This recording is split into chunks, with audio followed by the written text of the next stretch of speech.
ইনসাইটে আসে সেগুলো ধরি। আচ্ছা, রেকর্ডিং অন হয়েছে। ওকে, এবার আমাদের পড়া ধরা পর্ব শুরু। তৌহিদকে ধরতেছিলাম। তৌহিদ বলো, প্রথমে বলো যে মাইটোসিসের ফেজ কয়টা?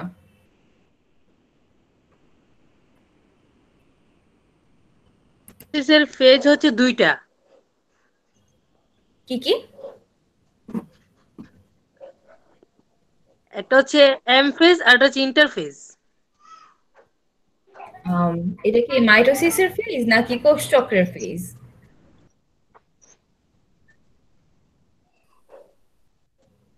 আপু বলবো? আচ্ছা, তুমি যে ফেজটা বললা, আচ্ছা আর তাহলে কেউ কেউ? আপু হতে পারবে।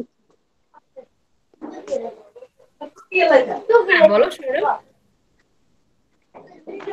আপু মাইটোসিসের না ফেজ না, দুইটি।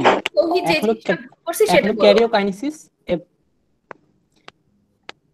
এক হলো ক্যারিওকাইনেসিস এবং সাইটোকাইনেসিস।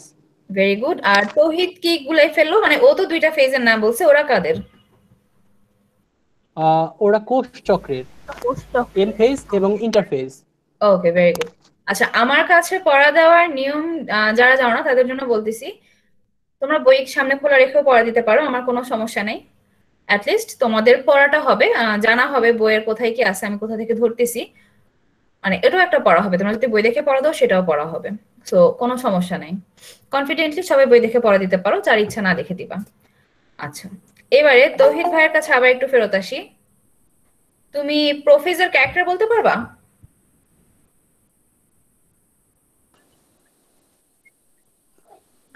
ভুলে গেছি আপু। আচ্ছা ঠিক আছে, কোনো সমস্যা নেই, শিখে সাথে নিও। তো বই নেই। ও আচ্ছা, ঠিক জি আছে। আপু। হ্যাঁ বলো কথা। আপু প্রোফেজ ধাপে হচ্ছে নিউক্লিওলাসের আকারটা বড় হয়ে যায় এবং ক্রোমোজোমগুলো পানি বিয়োজিত হয়ে খাটো মোটা আকার ধারণ করে এবং এর নিউক্লিয়ার যে এনভেলপটা আছে সেটা ধীরে ধীরে বিলুপ্ত ঘটে। আচ্ছা, নিউক্লিওলাসের আকার বড় হয় না নিউক্লিয়াসের আকার বড় হয়? নিউক্লিয়াস। নিউক্লিয়াসের। ওকে। সৌরভ কি প্রোফেজের আর কোনো ক্যারেক্টার বলতে পারবা? কথা বলে নাই এরকম কোনো ক্যারেক্টার?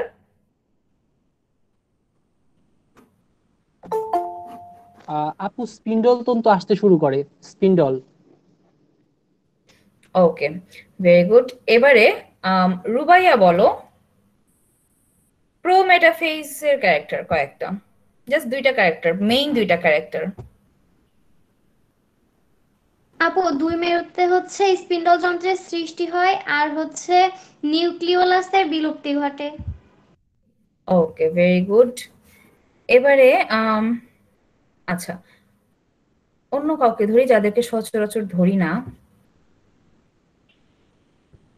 অভ্র। অভ্র, শুনতে পাচ্ছ? তুমি কি আপু না ভাই? আমি তোমার নাম দেখে আসলে বুঝতে পারতেছি না।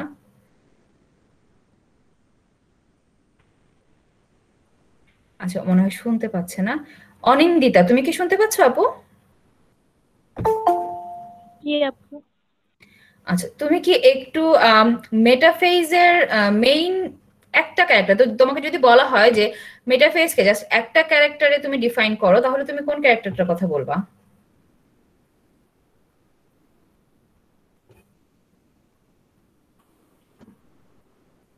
আপু বলতে পারবো না।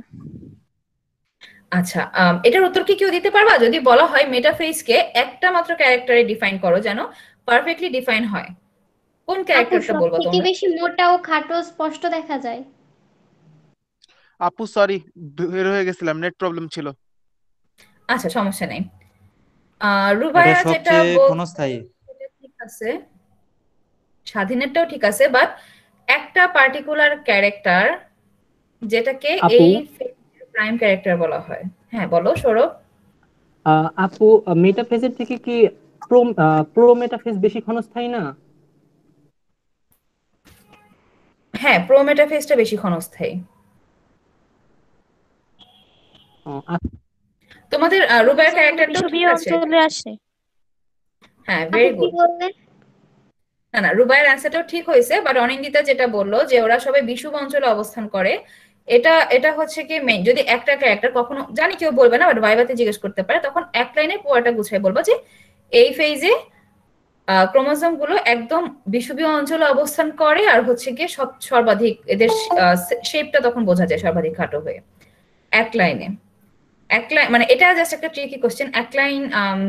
এক লাইনকে তুমি দাড়িটা জাস্ট দুইটা ইউজ করবে না, একটা সিঙ্গেল দাড়ির ভিতরে কমা দিয়ে তুমি পুরো লাইনটাকে যতভাবে খুশি সাজাতে পারো। বোঝা গেছে সবার? জি, জি সুপার আপু আপু। আমার একটা প্রশ্ন ছিল আপনার কাছে। ওয়ালাইকুম আসসালাম। হ্যাঁ, কথা বলো, কি প্রশ্ন? আমি বলবো না কথা বলবে? প্রশ্নটা কার, তৌহিদের না কথার? দুইজনই আমার আমার। কোনো কোশ্চেন নাই। ও আচ্ছা আচ্ছা, হ্যাঁ তৌহিদ বলো। আচ্ছা আপু, কোষচক্র আর মাইটোসিস কি প্রায় সেম হয় না নাকি আলাদা? আচ্ছা, কোষচক্র আর মাইটোসিস দুইটা আলাদা। মাইটোসিস কোষচক্রের একটা অংশ। তুমি যেটা প্রথমে বলছিলে যে এমফেজ আর ইন্টারফেজ, এই দুইজনকে নিয়ে পুরো কোষচক্রটা গঠিত। অর্থাৎ একটা বুঝতে কোষের সৃষ্টির প্রক্রিয়ার শুরু থেকে ভাগ হওয়া পর্যন্ত পুরাটাকে কোষচক্র বলে। আর এটাকে দুইটা ভাগে ভাগ করা হয়েছে, একটা হচ্ছে এম ফেজ যেখানে ভাগটা হয়, আর একটা হচ্ছে ইন্টারফেজ যেখানে এই ভাগ হওয়ার নাটক কাহিনীগুলো হয় আর কি। ও, আমি জানতাম না আপু, এই জন্য আর কি। ওকে, ইটস ওকে, সমস্যা থ্যাংক নেই। ইউ। এটা আমি তোমাদেরকে ফার্স্ট আর সেকেন্ড ক্লাসে পড়াইছিলাম মনে হয়।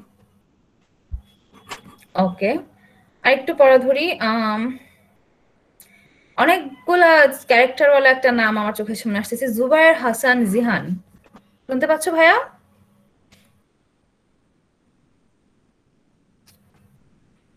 আচ্ছা, মনে হয় শুনতে পাচ্ছে না। আর কে আছে? মেহেদি ভাইয়া শুনতে পাচ্ছ? মেহেদি 9643। জি আপু শুনতে পারতেছি। জি আপু। তুমি কি আমাকে বলতে পারবা টেলোফেজ আর সাইটোকাইনেসিস এই দুইটার মধ্যে পার্থক্য কি? আপু আমি এর আগের ক্লাসটা তো করি না, যে পড়া কোনটা ছিল বলতে পারতেছি না, সেজন্য একটু বলতে আচ্ছা ঠিক আছে, সমস্যা নেই। জুবাইর কি শুনতে পাচ্ছ এখন কথা? আচ্ছা, ওর মনে হয় নেটে ডিস্টার্ব। সোনিয়া আক্তার, তুমি শুনতে পাচ্ছ আপু?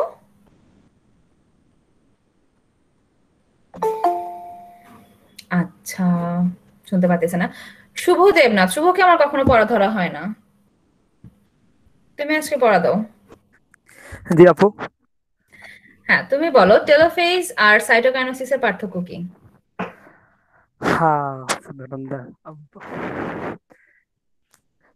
আপু বলবো? আপু প্রশ্নটা কি? টেলোফেজ টেলোফেজ আর সাইটোকাইনেসিসের পার্থক্য কি? টেলোফেজ আর সাইটোকাইনেসিস।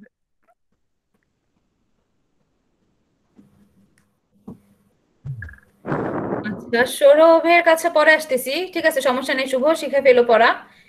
আরেকজনকে দেখি পারে কিনা। সৌরভ তো অনেকগুলো অ্যান্সার দিছো আজকে। উদয় মাহমুদ আশিক, তুমি কি শুনতে পাচ্ছ ভাইয়া? জি আপু। তুমি বলতে পারবে উত্তরটা? আপু টেলোফেজ হলো মাইটোসিস পরিবর্তনের সর্বশেষ পর্যায়, এখানে দুটো অপত্য কোষ সৃষ্টি হয়। আর সাইটোকাইনেসিস হলো টেলোফেজ পর্যায়ে শুরু হয় আর কি এটা নিউক্লিয়াস মানে প্রাচীরটা আলাদা হওয়া শুরু হয়। হ্যাঁ, আমি আর বেশি কিছু বলতে পারবো না, আসলে আমি আগের ক্লাসগুলো করতে পারিনি, আমার তখন প্রাইভেট ছিল তো এই জন্য। ও আচ্ছা, ঠিক আছে, সমস্যা নেই। আচ্ছা, সৌরভের মনে হচ্ছে আজকে প্রিপারেশন খুবই ভালো। সৌরভ এবার বলো ভাইয়া উত্তর। আপু, সাইটোকাইনেসিস হলো মাইটোসিসের শেষ পর্যায় এবং টেলোফেজ হলো ক্যারিওকাইনেসিসের শেষ পর্যায় হবে। আচ্ছা, এটা তো তুমি জাস্ট একটা টাইমটা বললা, পার্থক্য কি মানে কোথায় কি হয়? দুই জায়গাতে তো ভাগ হইতেছে, কিছু একটা ভাগ হইতেছে, আমি জি কেন আপু, দুইটা আলাদা বলবো? এখানে টেলোফেজে নিউক্লিয়াস ভাগ হয় এবং সাইটোকাইনেসিসে সম্পূর্ণ কোষটাই ভাগ হয়। Very good. সাইটোকাইনেসিসে সম্পূর্ণ কোষটাই ভাগ হয় না বলে সাইটোপ্লাজমটা ভাগ হয়। সাইটোপ্লাজমের বিভাজনটা ঘটে। হ্যাঁ, টেলোফেজে নিউক্লিয়াসের বিভাজন হয় আর সাইটোকাইনেসিসে সাইটোপ্লাজমটার বিভাজন হয়। ক্লিয়ার হয়েছে সবার কাছে? আমি এর আগের ক্লাসগুলোতে খুবই গতানুগতিক প্রশ্ন করছি, তো আজকে থেকে আমি একটু এরকম ট্রিকি কোশ্চেন করব। সো একটু কষ্ট করে সবাই বুঝে পড়বা, যেন আমার পেঁচানো তো না, এগুলা জাস্ট একটু ট্রিকি কোশ্চেন গুলো যেন সবাই অ্যান্সার করতে পারো, ঠিক আছে? জি আপু। ওকে, আজকে তাহলে পড়া শুরু করার আগে তোমাদেরকে আমি হচ্ছে চিত্র আঁকা দেখাবো, মাইটোসিসের যেই চিত্রগুলা সেগুলা কিভাবে আঁকতে হয়। আমি ভিডিও করে রাখছিলাম চিত্র আঁকার, ওগুলো এখন তোমাদের দেখাই বুঝাই দিব আর কি। তোমাদের সামনে খাতা, কলম, স্কেল, কলম না খাতা, পেন্সিল, স্কেল আর কম্পাস থাকলে একটু নিয়ে বসো। আমার সাথে সাথে আঁকতে পারলে ভালো, আর সাথে সাথে আঁকলে শেখাটা হয়ে যাবে। আমি কি কি বলতেছি তখন বুঝতে পারবা নিজের হাতে আঁকলে। আর যদি সেটা না থাকে সমস্যা নেই, জাস্ট দেখো, পরে রেকর্ডিং দেখে বুঝে নিও।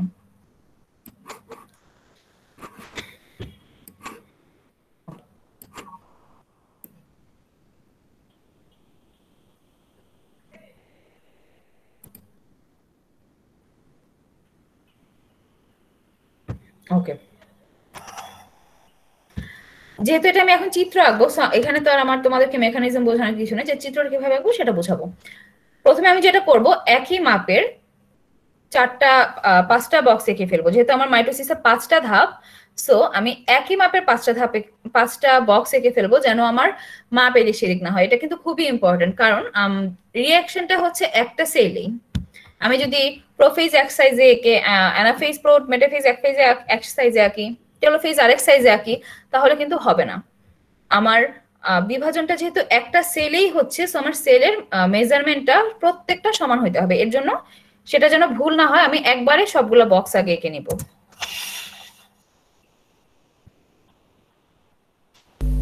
একটা আপু আপনি কি শেপের বক্স। করেছেন?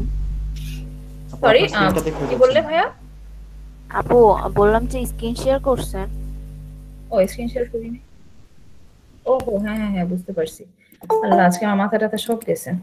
দাঁড়াও 1 মিনিট করতেছি।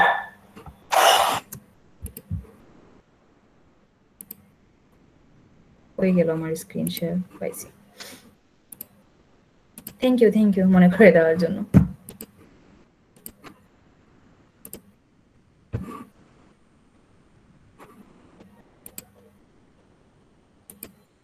দেখা যাচ্ছে স্ক্রিন? জি আপু। জি আপু। আচ্ছা, ঠিক আছে।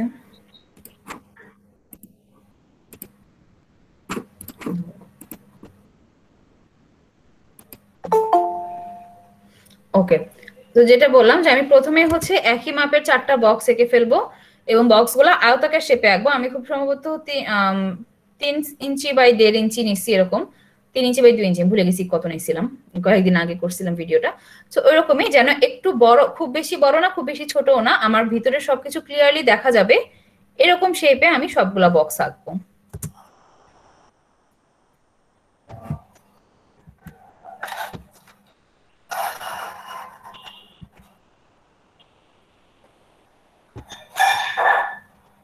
আপু একটু জুম করা যায়?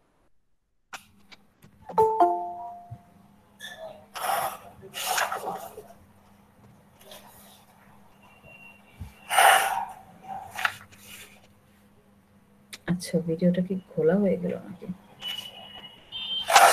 আপু জুম আউট করেন, সমস্যা নাই।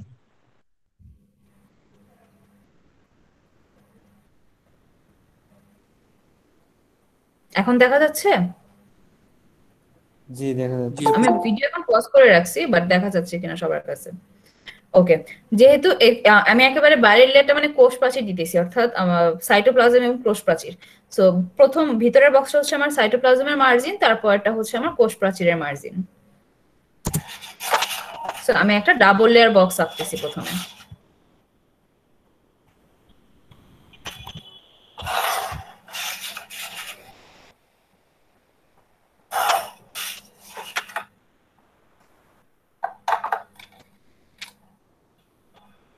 এবারে বক্স আঁকা শেষে আমি হচ্ছে গিয়ে কোনাগুলো মুছে দিব, কারণ কোনাগুলোতে এরকম সুচালো না, কোনাগুলো ভোতা করার জন্য আমি জাস্ট কোনা কোনা একটুখানি মুছে দিব।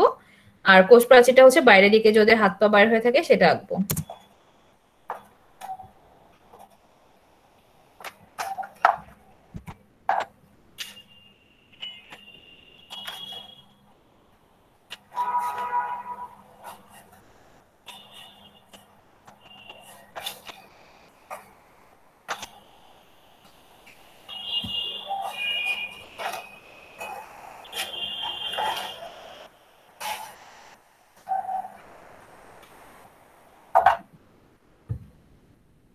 ওকে, আমি হচ্ছে কি একই মাপের দুইটা বক্স এঁকে নিছি। আমি এই দুইটা দিয়ে মানে আমি একবারে আসলে 5টা আঁকি নেই, দুইটাই তারপরে মুছে কাজ করবো, বাট তোমরা হচ্ছে একবারে 5টা এঁকে তারপরে করবা।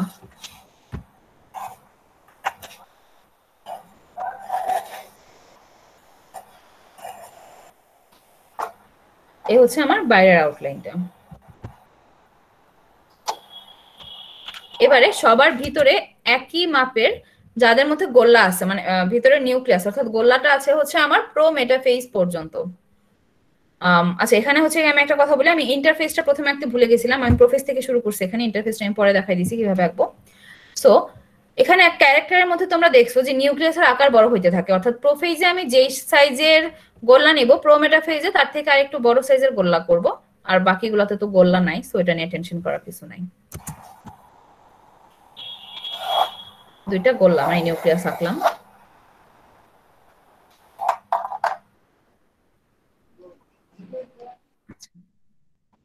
এখানে দেখো প্রো মেটাফেজের গোল্লাটা কিন্তু মানে অর্থাৎ নিউক্লিয়াসটা কিন্তু নিউক্লিয়ার মেমব্রেন অদৃশ্য হচ্ছে, তার মানে এই দাগটা কন্টিনিউয়াস না, মাঝখান দিয়ে ভেঙে ভাঙা ভাঙা ভাঙা ভাঙা থাকবে, সেজন্য আমি হচ্ছে একবারই ফাঁকা ফাঁকা রেখে আঁকতেছি।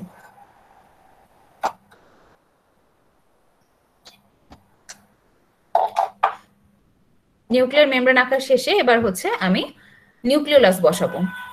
এখানে একটুখানি দেখার জিনিস, নিউক্লিওলাসটা আমি কোথায় বসাচ্ছি, আমি যেহেতু প্রোফেজ আর প্রোমেটাফেজ আমার নিউক্লিয়াসটাকে ভিজিবল আছে, হালকা হোক গাঢ় হোক, একই জায়গায় বসবে। এটা জাস্ট মাথায় রাখবো, প্রতিটা ধাপে যে জিনিসগুলা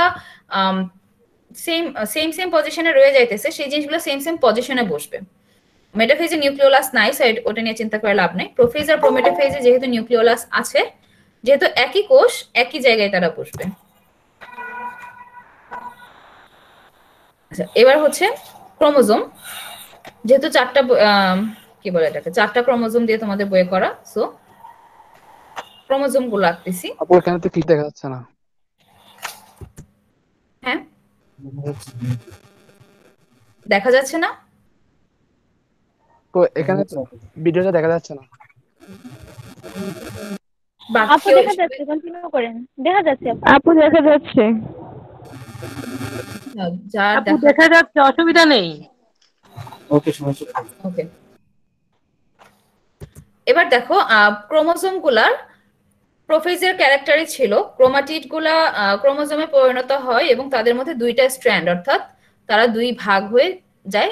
সেজন্য আমি এখানে দুইটা দাগ মানে একটা ক্রোমোজোমের দুইটা দাগ, দুইটা পার্ট ওভাবে দেখাইছি, এবং তাদের মাঝখানে কি বলে এটাকে টেলোমিয়ার বলে না নাকি সেন্ট্রোমিয়ার বলে, সেন্ট্রোমিয়ার, হ্যাঁ সেন্ট্রোমিয়ার বসাইছি।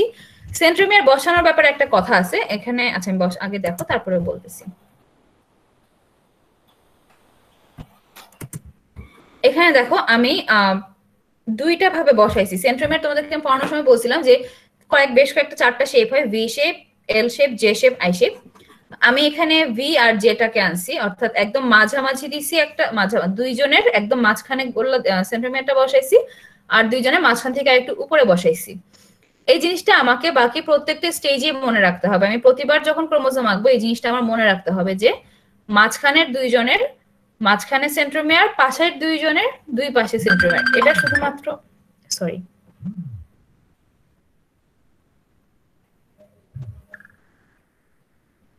ওকে, এটা শুধুমাত্র মানে এটা আমি আমার মতো আঁকছি, তোমরা যেভাবে খুশি আঁকতে পারো, তোমরা এটাকে ভি করতে পারো, এটারে এল করতে পারো, এটারে জে করতে, 4 রকমও দিতে পারো, বাট যেভাবেই দাও তোমাদের বাকি 4টা চিত্র আঁকার ক্ষেত্রে মনে রাখতে হবে যে তোমরা কার সেন্ট্রোমিয়ার কোথায় বসাইছো।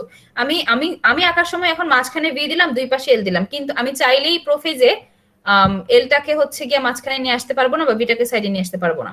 এই জিনিসটা একটু মাথায় রাখবা, জানো এগুলো চিত্র আঁকার সময় আসলে অনেকেই খেয়াল করে না, আবার অনেক টিচারই আসছে ভুল ধরেন, স্পেশালি নটরডেম বা বিকমার্সে যদি কেউ থেকে থাকো, কিংবা হচ্ছে খুব কড়ার ধাঁচের বায়োলজি টিচার যদি কারো কলেজে থেকে থাকেন, ভুল ধরবে।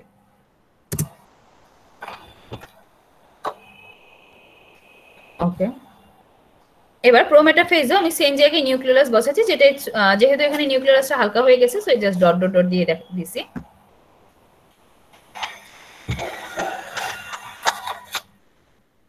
এবারে এখানে যেটা আসে সেটা হচ্ছে স্পিন্ডল তন্তু। তো যেহেতু আমি এখানে কি বলে এটাকে কম্পাস দিয়ে গোলাটা আঁকছি, তার মানে আমার মানে যে কেন্দ্রটা তো আছে, কেন্দ্র বরাবর সোজাসুজি স্পিন্ডলের বেসটা আগে আমি এঁকে নেব, সেটাকে কেন্দ্র করে বাকি সবগুলো আর কি দিব।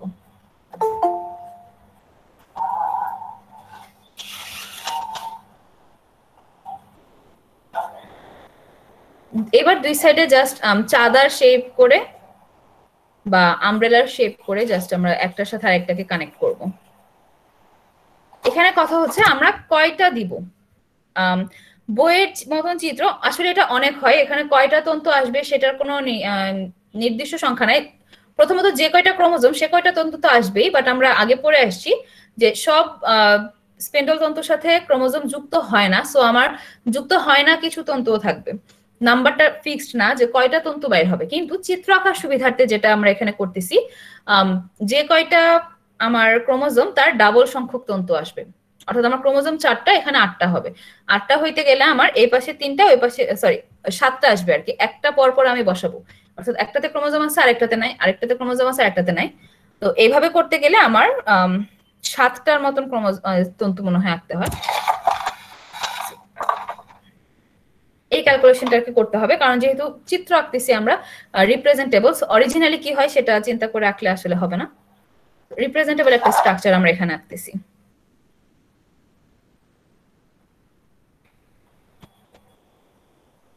ওকে, হ্যাঁ 7টা দিছি, এখানে 7টা দিছি, অর্থাৎ আমি এখানে একটাকে বসাবো, একটা খালি থাকবে, একটাকে বসাবো, একটা খালি থাকবে, একটাকে বসাবো, একটা খালি থাকবে, এরকম করে যাবে আর কি।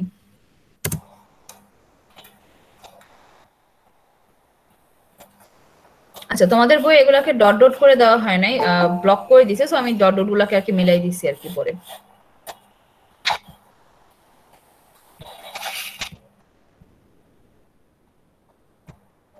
এবার হচ্ছে ক্রোমোজোম গুলো আমরা কিভাবে বসাবো। ক্রোমোজোম গুলো বসানোর ইজি, মানে জাস্ট তাড়াতাড়ি যখন আঁকতে যাই, সিম্পলি প্রথমে আগে আমি গোল্লাগুলা বসাই নিব, গোল্লাগুলা বসাই নিব, তারপরে গোল্লার উপর বেস করে ক্রোমোজোমটাকে আঁকবো।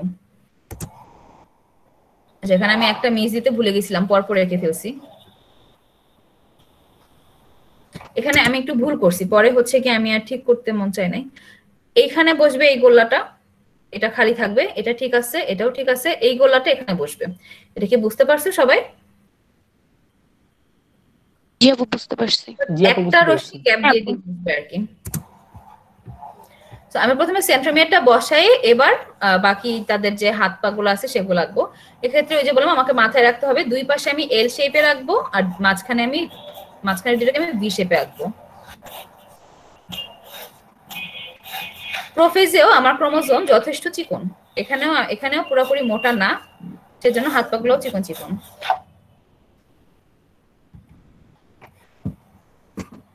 ওকে, এই গেল আমার প্রোমেটাফেজ।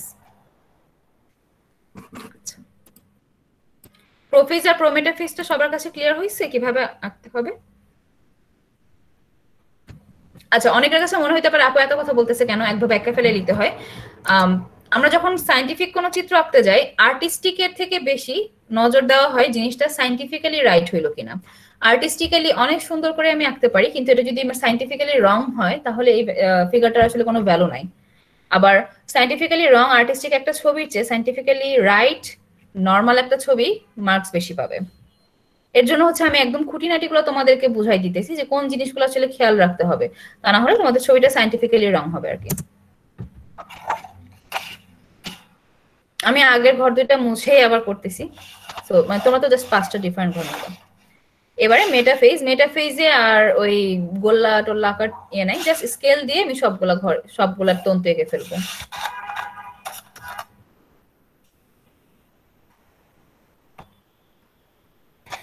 আচ্ছা, এখানে হচ্ছে সবাই যেন নির্দিষ্ট দূরত্বে থাকে তার জন্য হচ্ছে আমি ফোটা ফোটা দিয়ে নিছি। অনেকে চোখের আন্দাজে আঁকতে পারে, আমি চোখের আন্দাজে পারি না, সেজন্য আমি ফোটা ফোটা দিয়ে নিছি। এটা জাস্ট কিছুই না, ওই যে সায়েন্টিফিকের সাথে একটু সুন্দর করার জন্য, যেন জিনিসটা দেখতেও প্রেজেন্টেবল লাগে।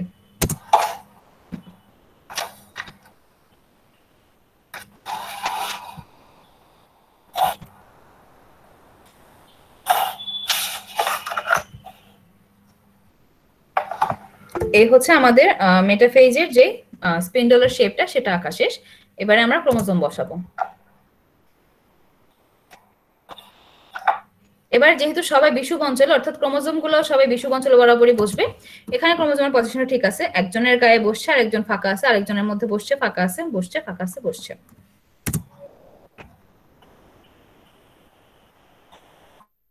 এবারে এই পর্যায়ে আমরা ক্যারেক্টারে পড়ছি যে সর্বাধিক মোটা এবং খাটো হয়, অর্থাৎ আগের দুইটার থেকে খাটো করে আঁকতে হবে আমার এখানে। আপু আমার একটা প্রশ্ন ছিল। হ্যাঁ ভাইয়া বলো। আমরা যে ক্রোমোজোম গুলো আঁকবো, আমরা কি এই যে আগের থেকে এই যে প্রফেস থেকে কি আমরা শেপ দিয়ে আসবো যে কোন শেপ হবে VLJI, এই শেপটা কি প্রফেস থেকে দিয়ে আসতে হবে? হ্যাঁ, এই শেপটা প্রফেস থেকে মেইনটেইন করতে হবে। যদিও থিওরিটিক্যালি, হ্যালো, হ্যাঁ শোনা যাচ্ছে না আমার কথা? জি কথা শোনা যাচ্ছে। হ্যাঁ, এটা প্রফেস থেকে মেইনটেইন করতে হবে, কারণ ক্রোমোজোম যেই শেপ, সে তো সেই শেপ থেকেই আছে জন্ম, সেই শেপে আছে জন্ম থেকে। শেপটা ক্লিয়ার হইতেছে মেটাফেজে গিয়ে, আগের ফেজে ক্লিয়ার না, তার মানে এটা না যে আগের ফেজে সে শেপ অনুযায়ী নাই। যেহেতু বইয়ে আমাদের সেন্ট্রোমিয়ারটা দেখানো আছে স্পষ্ট, আমরা যখন মাইক্রোস্কোপের নিচে দেখি তখন সেন্ট্রোমিয়ার দেখাও যায় না। প্রোফেজের ক্ষেত্রে সেন্ট্রোমিয়ার বোঝাই যায় না, জাস্ট ইয়াটা বোঝা যায়, তোমাদের সুতা সুতা বোঝা যায়। কিন্তু যেহেতু আমরা বইয়ের ক্ষেত্রে চিত্র আঁকছি এবং সেন্ট্রোমিয়ারটাকে ভিজিবল করে দিয়েছি, সো আমাদের প্রোফেজ থেকেই এই শেপটা মেনটেন করতে হবে। বোঝা গেছে? মানে অরিজিনালি দেখা না গেলেও এরা যে শেপ নাই সেটা না, শেপে আছে কিন্তু দেখা যাইতেছে না, অর্থাৎ শেপটা আমাদের মেনটেন করতে হবে।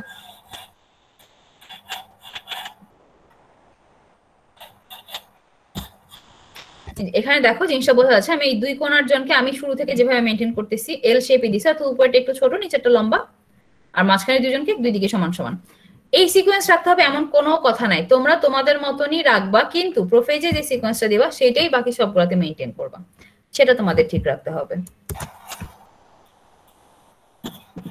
কালো করে দেওয়া, কালো করলেও কিছু হবে না, না করলেও কিছু হবে না, বাট কালো করতে হবে আর কি, কালো না করলে হবে, যেহেতু এখানে বলা আছে সর্বাধিক মোটা এবং ছোট হয়, অর্থাৎ এরা ঘন হয়ে যায়। এই আমার মেটাফেজ গেল, এবারে আসতেছে অ্যানাফেজ।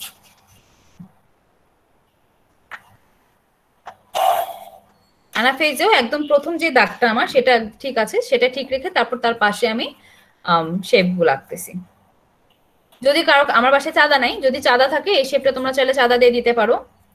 আমার বাসায় কম্পাস ছাড়া কিছুই নেই, স্কেলার কম্পাস ছাড়া, যেহেতু অনেক বছর আমার এগুলো ইউজ করা হয় না, তো আমি হাত দিয়ে দিছি।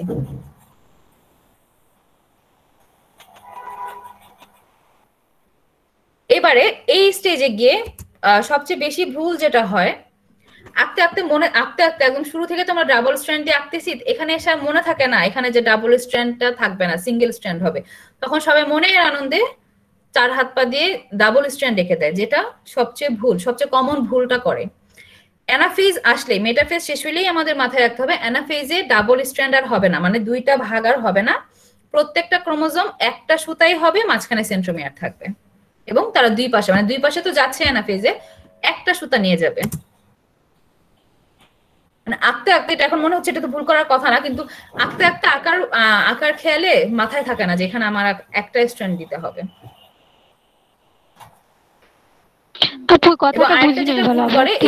যে পাশে আমি হাত পা দিতেছি তার উল্টো পাশে, আচ্ছা আমি এখানে সবাই যে ভুলটা করে, এখানে দেখো আমি একটা স্ট্র্যান্ড দিছি, মেটাফেজে দুইটা হাত পা, দুইটা করে না সবার, মানে একটা ক্রোমোজোম দুই ভাগে ভাগ হয়ে গেছে, অর্থাৎ 4টা অংশ আছে, আর অ্যানাফেজে 2টা অংশ আছে। আঁকতে পরীক্ষার সময় তাড়াহুড়ায় আঁকতে গিয়ে অনেকেরই মাথায় থাকে না যে এখানে আসলে একটা ভাগ, সবাই ওই মেটাফেজের মতনই 4টা ভাগ দিয়ে দেয় আর কি, মানে 2টা স্ট্র্যান্ড দিয়ে দেয়। এই ভুলটা করা যাবে না। অ্যানাফেজে এরা কিন্তু মাঝ বরাবর ভাগ হয়ে 2টা ক্রোমোজোম হয়ে 2 প্রান্তে চলে যায়। যদি তোমরা একই রকম এঁকে ফেলো তাহলে কিন্তু মাঝ বরাবর ভাগ হচ্ছে না, বরং ডাবল হয়ে যাইতেছে সংখ্যা, যেটা অসম্ভব। বুঝাতে পারছি কি ভুলটা কি হয়? জি আপু। হ্যালো, আচ্ছা। এবং আরেকটা যেটা ভুল করে, এই পা গুলা মানে হাতগুলা বিষুব অঞ্চলের দিকে না দিয়ে মেরু অঞ্চলের দিকে দিয়ে দেয়। হয়তো অনেকে মনে করে যেটা দিলে কি হইলো, ভুল নাকি? হ্যাঁ ভুল, কারণ এই ফেজটার ক্যারেক্টারই এটা যে স্ট্র্যান্ড গুলা বিষুব অঞ্চলের দিকে মুখ করে থাকবে আর সেন্ট্রোমিয়ারটা মেরুর দিকে মুখ করে চলবে।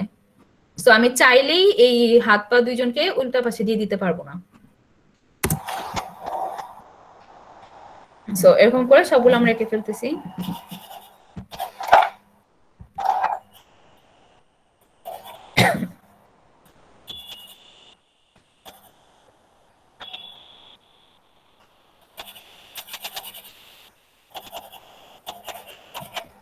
ওকে, এবার এখানে একটা জিনিস দেখাই, এখানেও একটা ভুল হয়।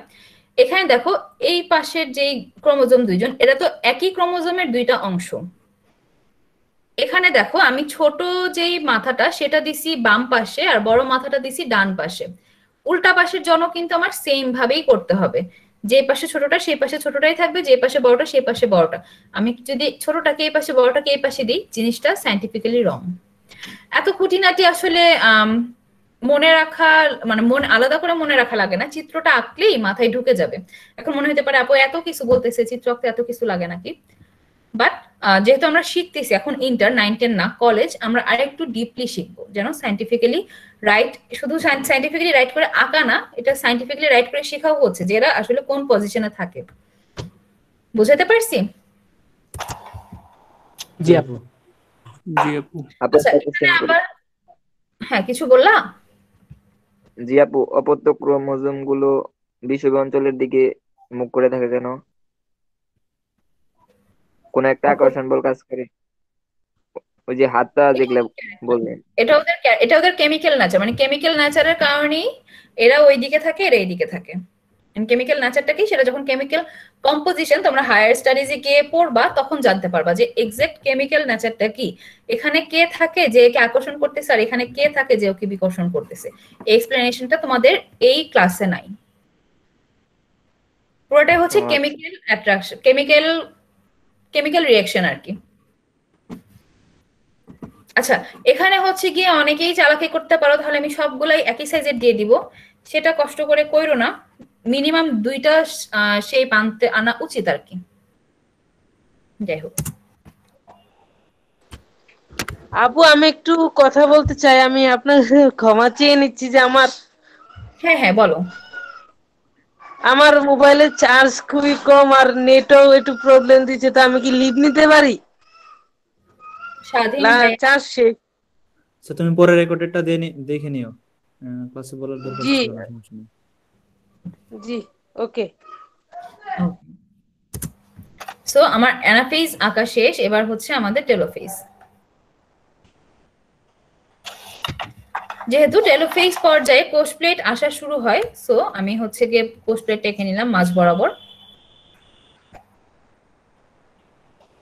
এবারে টেলোফেজে ক্রোমোজোম যেহেতু অপত্য ক্রোমোজোমে ভাগ হয়, অর্থাৎ দুইটা সেম সাইজের ক্রোমোজোম আমি দুই পাশে আঁকবো।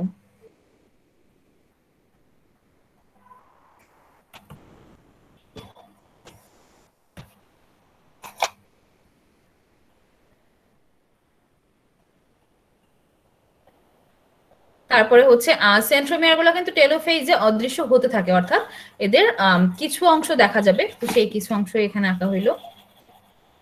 এবারে একই পাশে দুইজনকে দুইটা নিউক্লিয়াস দিব।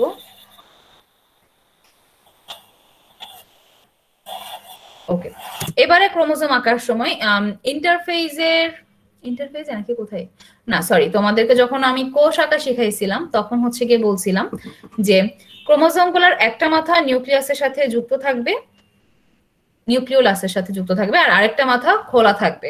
আমরা চাইলেই ভিজি ভিজি আঁকতে গিয়ে দুইটা মাথাকেই লাগাই দিতে পারবো না, কিংবা দুইটাই খোলা মাথা রাখতে পারবো না। এটা একটু খেয়াল করে রাখতে হবে। একটা মাথা, মানে আমি যখন দাগটা শুরু করবো, একটা মাথা নিউক্লিওলাসের সাথে আটকাই থাকবে আর একটা মাথা খোলা থাকবে।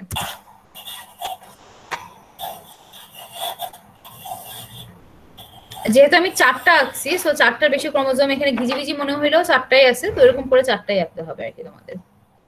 তো এই আমাদের কি হইলো এটা? আপু চিত্রটা আরেকবার দেখেন। দাঁড়াও দেখাচ্ছি। আপু লাস্ট চিত্রটা আবার একটু বলবেন? টেলোফেজটা? আচ্ছা ওকে।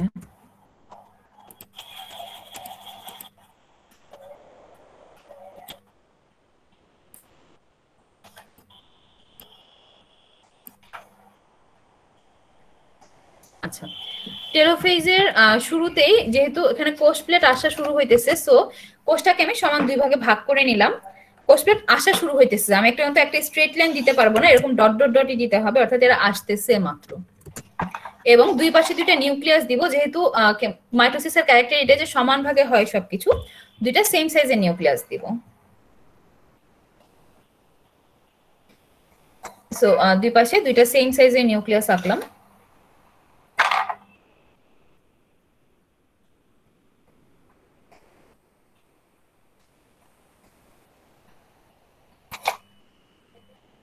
এবারে নিউক্লিওলাস আর ক্রোমোজোম গুলা দিব। আচ্ছা, এবারে হচ্ছে কি নিউক্লিয়াস ক্রোমোজোম দেওয়ার আগে এদের হচ্ছে কি স্পিন্ডল তন্তুগুলা যেগুলা আমার ক্যারেক্টারে আছে, যে স্পিন্ডল তন্তু অদৃশ্য হইতে থাকে। তো এই যে অর্ধেক অদৃশ্য হয়েছে, বাকিটুকু এখানে আছে, মানে ভগ্নাংশ দেখা যাচ্ছে এদের, সেই অনুযায়ী সেই জন্য হালকা পাতলা কিছু স্পিন্ডল তন্তু আছে। তারপরে নিউক্লিওলাস আঁকলাম, এরপরে নিউক্লিয়াস। নিউক্লিয়াসের ক্ষেত্রে আমি যেটা বলেছি, এখানে দেখো একটা মাথা আমি নিউক্লিওলাসের সাথে যুক্ত করে জাস্ট র্যান্ডম একটা টান দিয়ে আরেকটা মাথা ছেড়ে দিছি, মানে খালি জায়গা তার একটা মাথা। পরেরটাও সেম, একটা মাথা নিউক্লিওলাস থেকে শুরু করে খালি জায়গায় ছেড়ে দিছি। সেলের মধ্যে ক্রোমোজোমগুলো ঠিক এভাবেই থাকে, একটা মাথা তাদের নিউক্লিওলাসের সাথে লাগানো থাকে, আর একটা মাথা জাস্ট মুক্তভাবে নিউক্লিয়ার মেমব্রেনে থাকে। এই জিনিসটাই মেনটেন করতে হবে, যেটা তোমাদের কোষ আঁকানোর সময় শিখাই দিছিলাম আর কি, যে নিউক্লিওলাসের সাথে একটা মাথা লাগা থাকবে আর একটা মাথা খোলা থাকবে। এবং যেহেতু আমি 4টা নিউক্লিয়াস নিয়ে কাজ শুরু করছি, এখানে গিজিবিজি মনে হইলেও আমার এক্সাক্ট 4টা নিউক্লিয়াসে আঁকতে হবে, অর্থাৎ আমি 4টা মাথা বের করবো নিউক্লিওলাস থেকে। মনের আনন্দে গিজিবিজি গিজিবিজি এঁকে দিলে হবে না।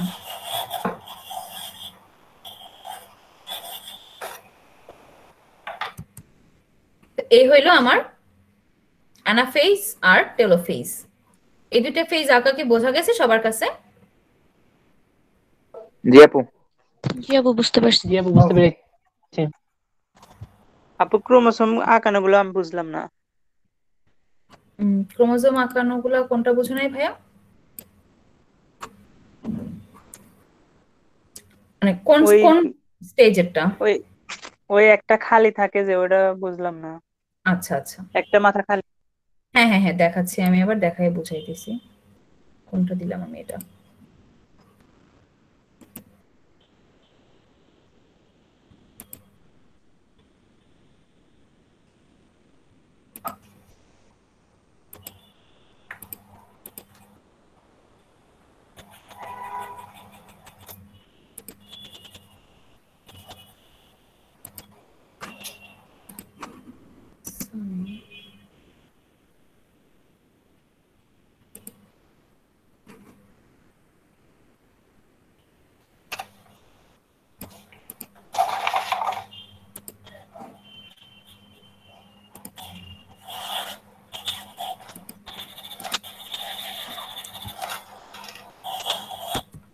এখানে দেখো, আমি একটা জায়গা থেকে আঁকা, মানে নিউক্লিওলাসের সাথে ক্রোমোজোমের একটা মাথা লাগাইছি, আরেকটা মাথা ছেড়ে দিছি, মানে আরেকটা মাথা কিন্তু আবার এসে নিউক্লিওলাসে জোড়া লাগে নাই, জাস্ট এমনি খোলা।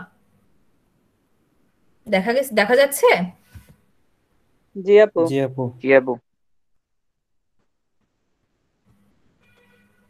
এখন বোঝা যাবে? এখন বোঝা যাচ্ছে? জি আপু, বোঝা যাচ্ছে। ওকে, এটাই বললাম যে একটা মাথা লাগানো থাকবে আর একটা মাথা খোলা থাকবে, কারণ অরিজিনালি ওরা এভাবে থাকে। মানে ঘিজিবিজি দেখে মনে হইতে পারে যে এদের সাথে কে কোথায় লাগানো আছে, আসলে সেটা না। প্রত্যেকের একটা আছে, একটা মাথা নিউক্লিওলাসের সাথে লাগানো আছে আর একটা মাথা খোলা অবস্থায় আছে। ওকে, এই হচ্ছে তোমাদের আঁকা আঁকি শেষ। কথা হচ্ছে আমি ইন্টারফেসটা আঁকি নাই, কারণ হচ্ছে আমি যদি টেলোফেজটাকে জাস্ট এই যে গোল্লাটা একটা, এটাই আমি ইন্টারফেসে একটা সিঙ্গেল চারকোনা বক্সে দেখাবো। আমি কি বুঝাতে পারছি সবাইকে? জি আপু। মানে টেলোফেজে আমি যে জিনিসটা আঁকলাম, নিউক্লিয়াসের ভাবে আঁকলাম, ইন্টারফেজে সেম জিনিসটাই আঁকবো, একটা চারকোনা বক্সে একটা গোল্লা থাকবে, আর কিছুই না। একইভাবে নিউক্লিওলাস আর ক্রোমোজোম গুলো থাকবে, টেলোফেজে যেরকম ভাবে আছে ইন্টারফেজেও সেম। জি আপু, বুঝতে পেরেছি। আকার স্টেজগুলো সবার কাছে ক্লিয়ার হয়েছে? আর কোনো কোশ্চেন আছে কারোর আকার কোনো কিছু নিয়ে? আপু একটু প্রোমেটাফেসটা দেখাবেন? প্রোমেটাফেজ জানি কোথায় আঁকছিলাম, এখানে।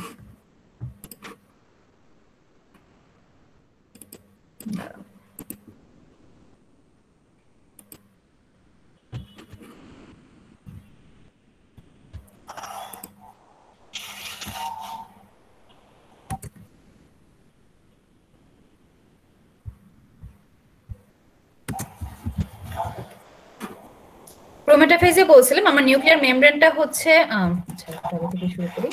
নিউক্লিয়ার মেমব্রেনটা যেহেতু অদৃশ্য হয়ে যাচ্ছে, অর্থাৎ মাঝখানে ফাঁকা ফাঁকা ফাঁকা ফাঁকা মানে ভেঙে যাওয়া অংশ, একপাশে নিউক্লিওলাস, তারপর স্পিন্ডল তন্তু। স্পিন্ডল তন্তুটাকে ঠিক মতো শেপ দেওয়ার জন্য একদম মাঝখানে আমি হচ্ছে আগে অক্ষরটা দিয়ে নিছি, তারপর সেটা এক মাথা লাগাই শেপটা দিতেছি। এটা তোমাদের কাছে চাঁদা থাকলে চাঁদা দিয়ে দিতে পারো, আমার কাছে চাঁদা নাই, আমি হাত দিয়ে দিছি। এখানে কয়টা তন্তু কয়টা ফাইবার রাখবো সেটা হচ্ছে আমার কয়টা নিউক্লিয়াস দিতেছি সেটার উপর। যেহেতু আমি আঁকার সময় একটাতে ক্রোমোজোম আটকানো আছে, পরেরটাতে নাই, পরেরটাতে আছে, পরেরটাতে নাই, এইভাবে আঁকতেছি, সেজন্য আমার এখানে 7টা ফাইবার লাগবে। তো আমি 7টা তন্তু আঁকছি।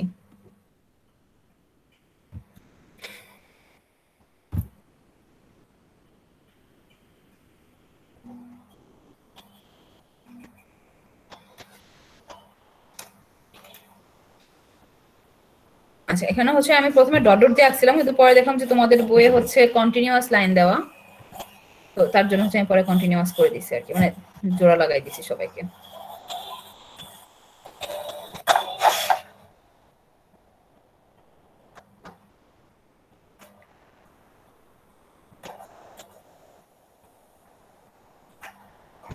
তারপরে হচ্ছে আমি ক্রোমোজোম গুলাকে বসাবো। আমার এখানে ক্রোমোজোম বসানোটা একটু ভুল হয়েছে, আমি হচ্ছে পরপর 2টা লাইনে বসাই দিছি, এটা হবে না। এই গোলাটা কার্সারটা যেখানে আছে একটু খেয়াল করো, এই গোলাটা এখানে বসবে, তারপর পরেরটা ফাঁকা থাকবে, এই গোলা ঠিক আছে, ফাঁকা থাকবে, এই গোলাও ঠিক আছে, এই গোলাটা এবার সাইডেটাতে সরে আসবে। বাকি কাহিনী একই, জাস্ট একটা একটা করে ওই পাশে সরে যাবে আর কি।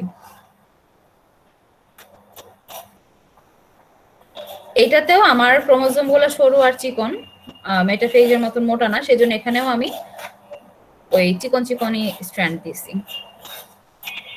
এবং যেহেতু সেন্ট্রোমিয়ারের পজিশনটা আমি প্রোফেজে যেভাবে সেট করছি সে অনুযায়ী বসাইছি, মাঝখানের দুইজনকে ভি শেপে বসাইছি, আর পরের দুইজনকে দুই পাশের দুইজনকে এল শেপে বসাইছি। এখন বোঝা গেছে ভাইয়া? এই হচ্ছে কি আমার প্রোমেটাফেজ। বুঝতে পারছি আপু, থ্যাংক ইউ। ওকে, আচ্ছা চিত্র আঁকা নিয়ে আর কোনো প্রশ্ন আছে কারোর? আচ্ছা না থাকলে আমরা চিত্র পর্ব শেষ। আমরা এবার আপু 1 মিনিট, আমি একটু হ্যাঁ বলো। হ্যাঁ বলো। যে সবাই দেখো চ্যাট বক্সে আমি একটা লিংক দিছি, সেই লিংকে তোমরা তোমাদের ক্লাসের অ্যাটেন্ডেন্সটা জমা দাও।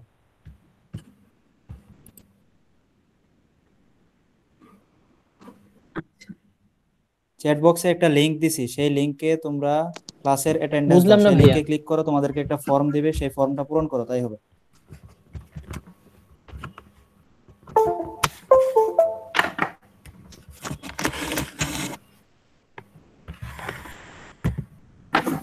ওকে, শুরু করব আমি নাকি ওদেরকে পূরণ করার জন্য 2 মিনিট সময় দিব? আপু শুরু করেন, সমস্যা নেই। আচ্ছা ঠিক আছে, তো আমাদের চিত্র আঁকা কি শেষ হলো, এবার হচ্ছে আমরা পড়াশোনায় ফেরত যাই।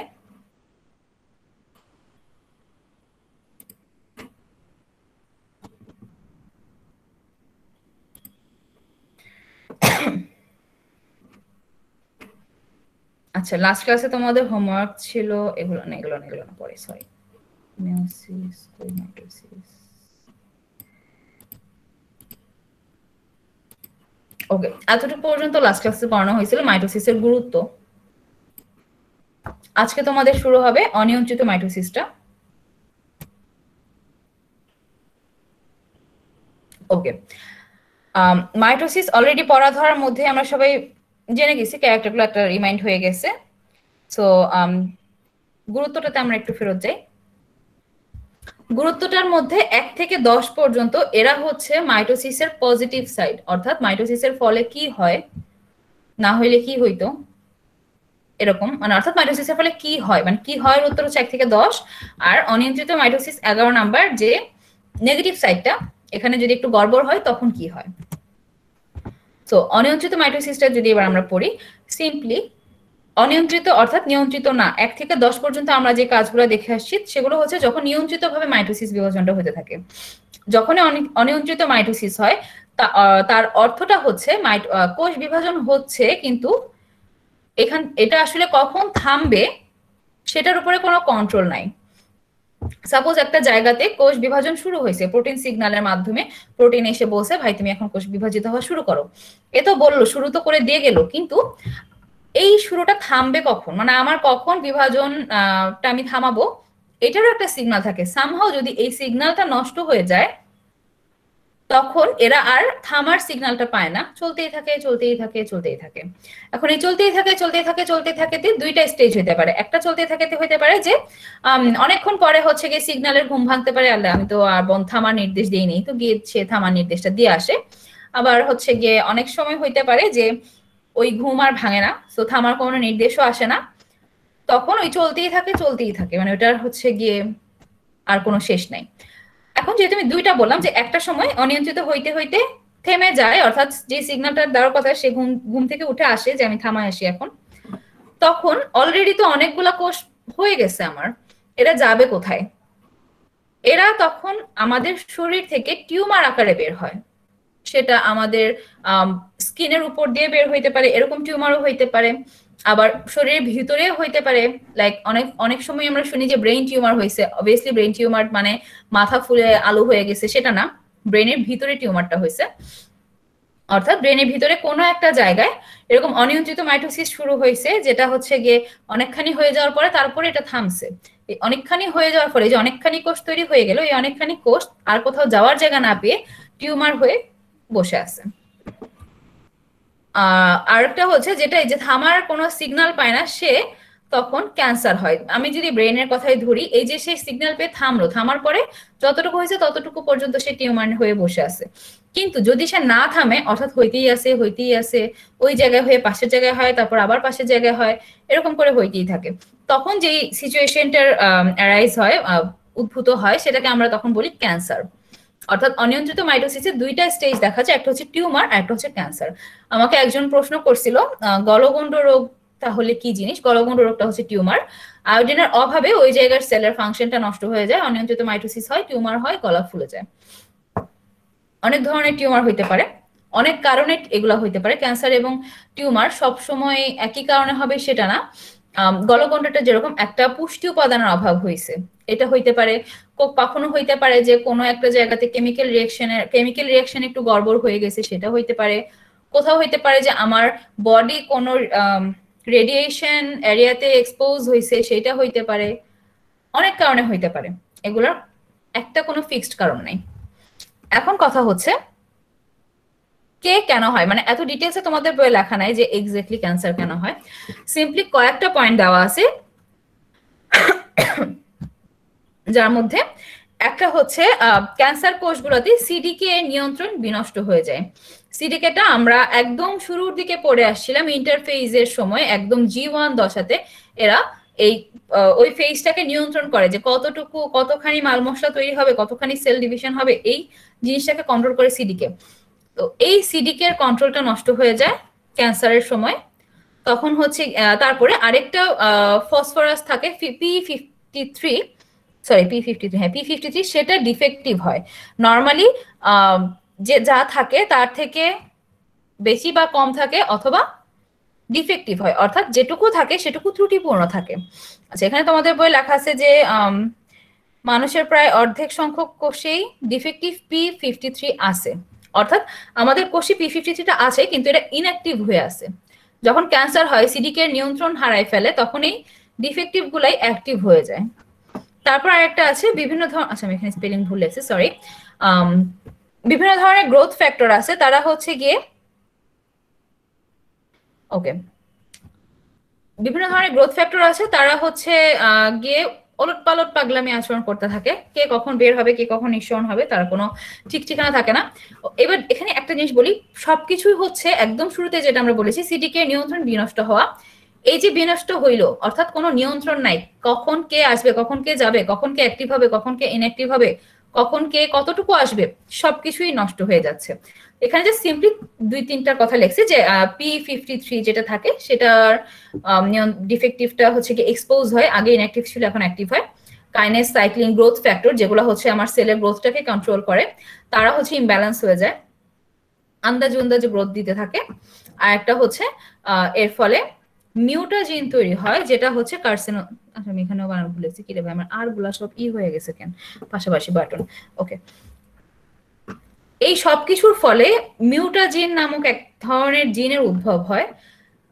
আচ্ছা, জিনটা যখন আমরা ফার্স্ট চ্যাপ্টারে পড়বো, বা অনেকেই পড়ে আসছো বা প্রিমিয়াম ক্লাসে যারা আসো তারা সামনে পড়বা, ওখানে আমরা দেখব জিন হচ্ছে গিয়ে প্রোটিনের সমন্বয়, মানে কোডন কোডন দিয়ে তো জিন তৈরি, কোডন গুলার উপাদানটা হচ্ছে প্রোটিন, সিম্পলি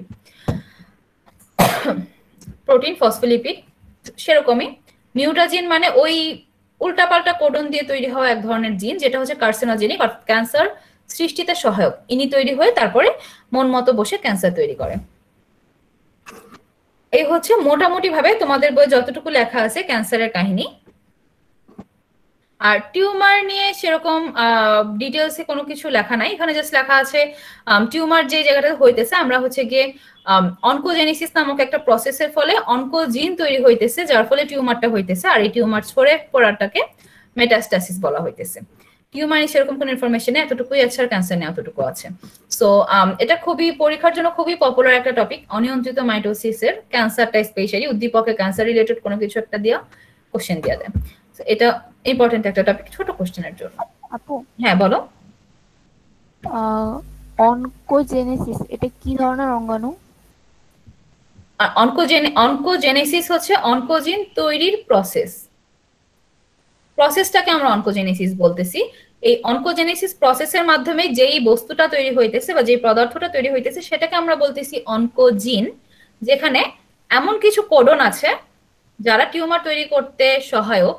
এই অনকোজিনের প্রভাবে টিউমারটা তৈরি হইতেছে এবং তারপরে যে ছড়াই পড়তেছে সেই প্রসেসটাকে আমরা বলতেছি মেটাস্টাসিস। কিভাবে ছড়াই পড়তেছে? হ্যাঁ কি বলো? P53। আচ্ছা P53 এটা আমি P53 খুব সম্ভবত ফসফরাসের একটা অঙ্গাণু অথবা একটা কেমিক্যাল আছে, আমি একটু দেখে আসি।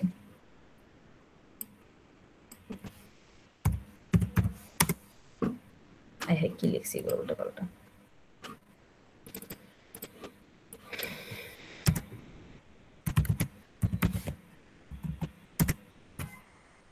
P53 হচ্ছে এক ধরনের প্রোটিন, সরি আমি ফসফরাস বলছিলাম প্রথমে, ফসফরাস না। P53 হচ্ছে এক ধরনের প্রোটিন যেটা হচ্ছে সুস্থ স্বাভাবিক অবস্থাতেও থাকতে পারে, ডিফেক্টিভ অবস্থাতেও থাকতে পারে।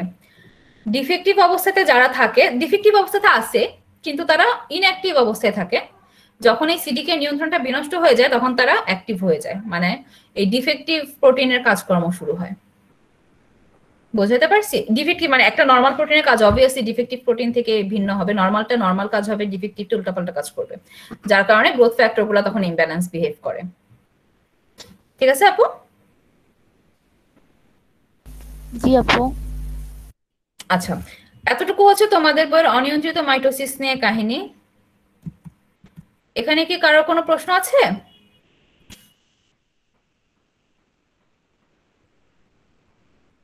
আচ্ছা জি না আপু নাই।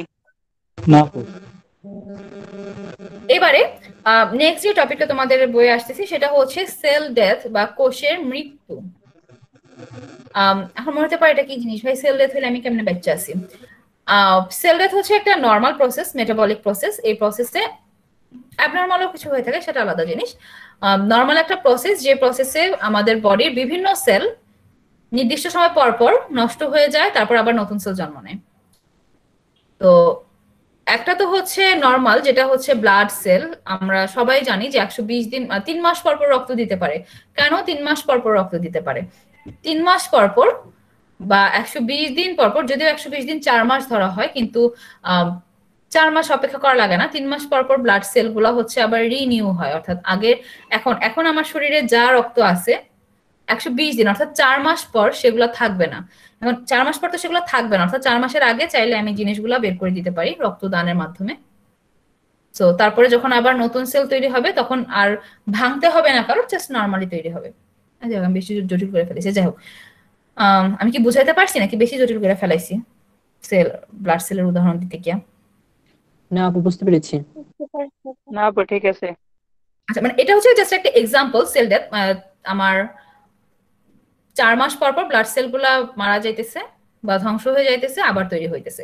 এ কারণেই বলা হয় যে 3 মাস পর পর রক্ত দিতে পারবো, কোনো সমস্যা হবে না, বরং এটা হেলথের জন্য ভালো।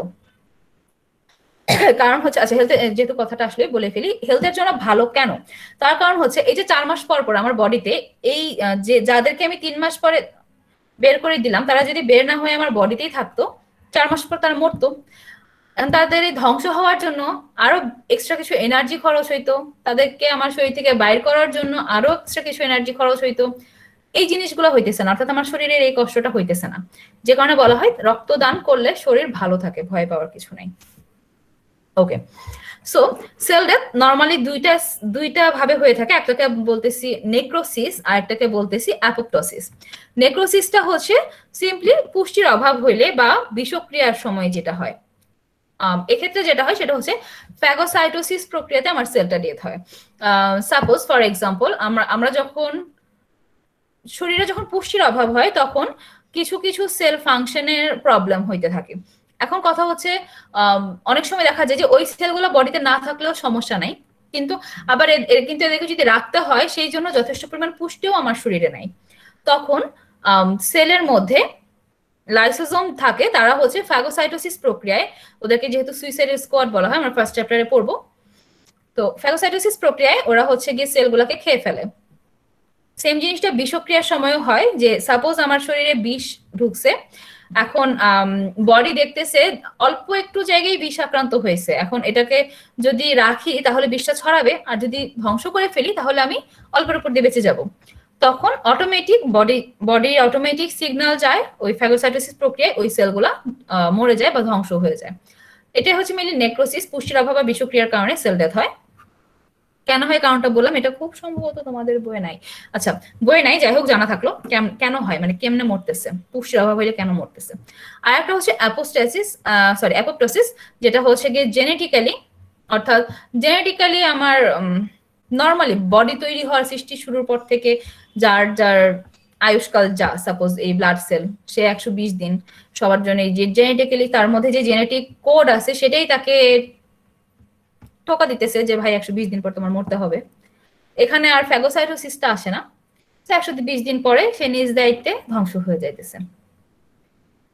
এই হচ্ছে গিয়ে কাহিনী সেল ডেথের। এটা কি সবার কাছে ক্লিয়ার হয়েছে? জি আপু। আচ্ছা, আরেকটা এক্সাম্পল তোমাদের বই দিছে অন্ত্রের এপিথেলিয়াল সেল। এখানের কারণটা দিছে কেন অন্ত্রের এপিথেলিয়াল সেল কেন হচ্ছে গিয়ে জেনেটিক্যালি মানে অ্যাপোপ্টোসিসটা হচ্ছে। আমাদের অন্ত্রে মানে আমাদের শরীরের মধ্যে সবচেয়ে বেশি অত্যাচারিত অঙ্গ হচ্ছে আমাদের ডাইজেস্টিভ সিস্টেম বা পরিপাক তন্ত্র। এই ডাইজেস্টিভ সিস্টেম দ্বারা তো সারাদিনই খাবার দাবার নামতেছে, অনেক কিছু নামতেছে, কেমিক্যালস নামতেছে, অনেকে অনেক উল্টাপাল্টা জিনিস খায় সেগুলো নামতেছে। সো এই অন্ত্রের উপরে সবচেয়ে বেশি অত্যাচার চলতেছে। এখন একটা মানুষ মানে আমরা যদি মানুষ হিসেবে চিন্তা করি, একটা মানুষের উপর যদি কন্টিনিউয়াস অত্যাচার চলতে থাকে, তাকে যদি আমি রেস্ট না দেই কিংবা সুস্থ করার কোনো উদ্যোগ না নিই, তাহলে কিন্তু সে একটা সময় পরে নিস্তেজ হয়ে যাবে। সেম জিনিসটাই হচ্ছে অন্ত্রের এপিথেলিয়াল সেল, একই একটা মানে বাইরের যে লেয়ারের সেলটা থাকে এদের উপর দিয়ে কন্টিনিউয়াস যদি এত কিছু অত্যাচার চলে, এত পাসিং হয়, স্বাভাবিকভাবেই সেলগুলো উইক হয়ে পড়বে, এদের ফাংশনটা নষ্ট হয়ে যাবে। তো ফাংশন নষ্ট হওয়ার আগেই এদের যতটুকু সার্ভিস দেওয়া সম্ভব সেই পর্যন্ত এরা সার্ভিস দিয়ে নিজ দায়িত্বে ধ্বংস হয়ে যাইতেছে, নতুন সেল তৈরি হইতেছে আবার কাজগুলোকে কন্টিনিউ করার জন্য। বোঝাইতে পারছি কেন অন্ত্রের এপিথেলিয়াল সেলের মধ্যে অ্যাপোপ্টোসিস হচ্ছে? জি আপু বুঝতে পেরেছি। তাহলে সেল ডেথটা সবার কাছে ক্লিয়ার। এপিথেলিয়াল লাইনিংটা কি? এপিথেলিয়াল লাইনিংটা হচ্ছে অন্ত্রের এপিথেল মানে আমাদের অন্ত্রটা হচ্ছে কাইন্ড অফ পাইপের মতন। পাইপ যদি আমরা কল্পনা করি, পাইপের ভিতরের দিকে তো অবভিয়াসলি মানে পাইপের ভিতরের দিকে তো একটা দেয়াল আছে, এই দেয়ালটা হচ্ছে এপিথেলিয়াল সেল দিয়ে তৈরি। যেহেতু এটা একটা লাইনিং মানে আউটলাইন,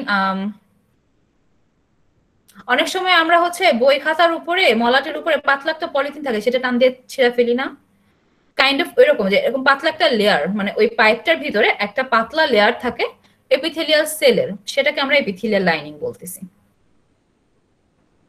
ক্লিয়ার হয়েছে? জি আপু। ওকে, এখানে আর কোনো প্রশ্ন আছে কারোর? না আপু। জি না আপু, প্রশ্ন নেই।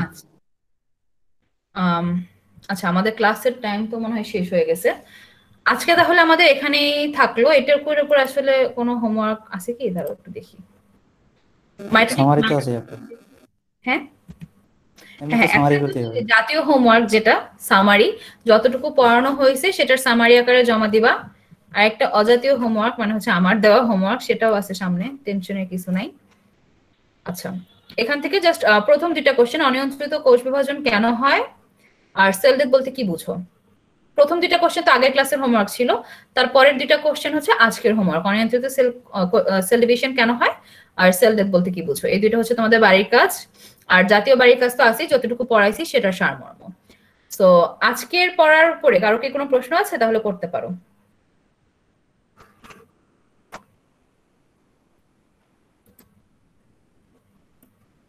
মনে হয় নাই আপু। হোমওয়ার্কটা আরেকবার বলবেন? কিছু বললা? বললাম হোমওয়ার্কটা আরেকবার বলবেন? হ্যাঁ হ্যাঁ, দেখাচ্ছি।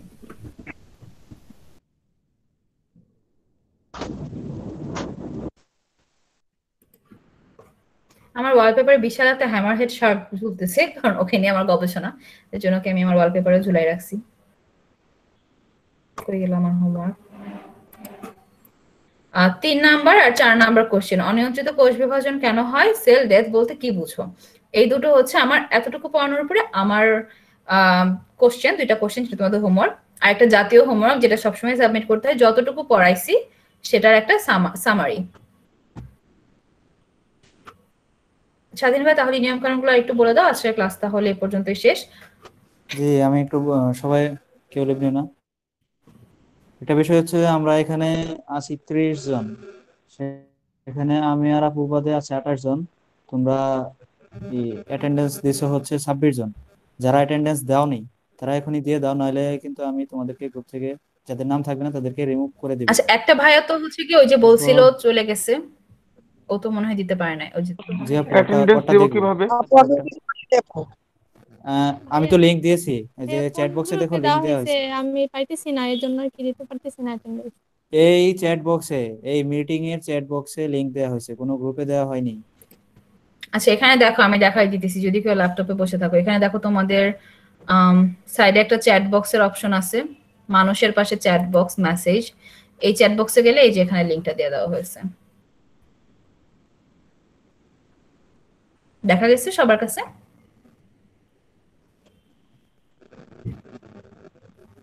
এখানে যে লিংকটা দেওয়া আছে সেখানে তোমরা অ্যাটেন্ডেন্স দিয়ে দিও। আরেকটা বিষয় হচ্ছে, এক সেকেন্ড, আপনি এখনো পাইনি। মোবাইলে 3 ডট মেনু আছে, আচ্ছা আমি একটু দেখো। মোবাইলে দেখিয়ে দিচ্ছি। হ্যালো, আমি একটু আপু আমি একটু স্ক্রিন শেয়ার করে দেখিয়ে দিই ওদেরকে। ওকে, আমার স্ক্রিনটা কি আমি দেখতে পাচ্ছ একটা তোমরা? কথা বলি, লিংকটা আরেকবার কমেন্টস, আচ্ছা কথা তুমি পরে আমার স্বাধীন স্ক্রিন দেখা লিংকটা যাচ্ছে আরেকবার কমেন্টসে দিয়ে দে। পরে একটু পরে আমার স্ক্রিন কি দেখা হ্যাঁ দেখা যাচ্ছে? যাচ্ছে। দেখা যাচ্ছে। এই যে এখানে ডান পাশে নিচে 3 ডট বাটন আছে, সেই বাটনে ক্লিক করার পর এই যে ইনকল মেসেজ, এই ইনকল মেসেজে ক্লিক করলেই এই যে যে মেসেজ আছে এখানে মেসেজটা এসে এর ভিতরে ক্লিক করলেই তোমাদেরকে এই যে সেখানে নিয়ে যাবে। এরকম একটা গোল ফর্ম আসবে, এখানে তোমরা তোমাদের এগুলো দিয়ে দিবে। ওকে ভাইয়া লিংক পাইতেছি না, আরেকবার দেন। আচ্ছা আমি আরেকবার দিচ্ছি লিংকটা। যখন বললাম তখন তোমাদের থাকা উচিত ছিল। আচ্ছা এই যে আমি লিংক দিছি, আরেকবার দিছি, দেখো তোমরা চ্যাট বক্সে দেখো।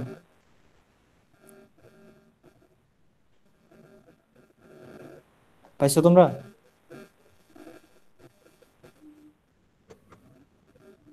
হ্যাঁ আসছে। ওকে, যারা অ্যাটেন্ডেন্স দাওনি তারা অ্যাটেন্ডেন্সটা দিয়ে দাও, আবার কেউ দুইবার করে দিতে যায় না, তাহলে একটু প্রবলেম হবে। আর লাস্ট একটা কথা হচ্ছে যে তোমাদের সবাইকে অসংখ্য ধন্যবাদ ক্লাসটি করার জন্য। ইনশাআল্লাহ কালকে আমরা আবারও একসাথে ক্লাস করব। আর আজকের ক্লাসের সামারি এবং হোমওয়ার্ক গুলো তোমরা my study friend free class Facebook গ্রুপে পোস্ট করবে। ওকে, ধন্যবাদ। ওকে, আল্লাহ হাফেজ সবাইকে, ভালো থেকো সবাই। আসসালামু আলাইকুম। আল্লাহ হাফেজ।